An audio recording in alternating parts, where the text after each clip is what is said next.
Remember the Motorola Razr? Now the iconic flip phone Hello, Moto. is plotting a comeback as a smartphone. And it's got two surprises: a large screen that folds up without a seam, and a price tag that starts at $1,500. I'm Washington Post tech columnist Jeff Fowler, and I got to spend a little bit of time with the new Motorola Razr before its launch.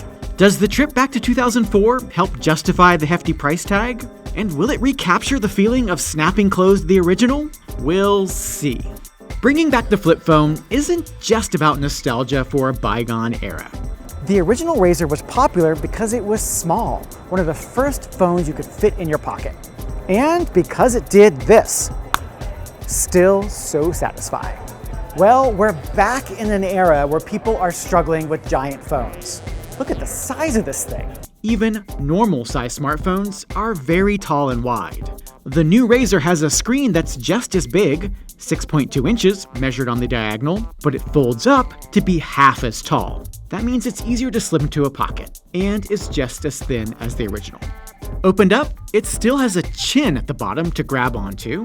That's also where Motorola stuck the fingerprint reader, speakers, and antennas. In your hand, it definitely feels a bit chunkier than the original. And while you can close it with one hand, it doesn't have quite the same satisfactory snap to it. Maybe I'm just out of practice, but I do like the idea of closing a phone, which has been missing in the iPhone era. It means you're done and can go about doing something other than looking back at your phone. There is also a small touchscreen on the front of the new Razr, which displays the time, shows calls, music controls, and other basic functions. The 16-megapixel camera also sits right underneath it. So when it's closed up, this is how you take a selfie. When the Razr is opened up, that camera faces out, and you can frame the full photo. It's similar to Samsung's Galaxy Fold phone, which arrived after some issues in September. Motorola says it's confident its screen and hinge will last through at least 2 years of opening and closing.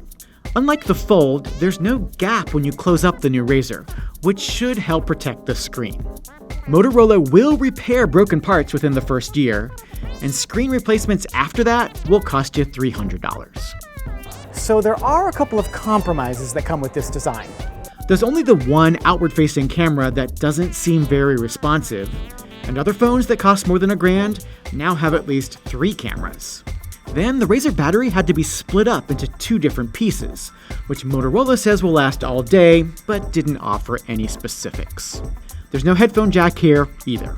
And then there's the price tag. Logic might suggest a flip phone should cost less, but this one is twice the price of an iPhone 11. It takes the Razr out of contention as a practical phone and makes it mostly just a status symbol. It's a reminder of the good old days, if you can get it to work with one hand. The new Razr goes on pre-sale in December and arrives in stores in January. So, what do you think? Hello Moto or no thanks Moto? Let me know in the comments.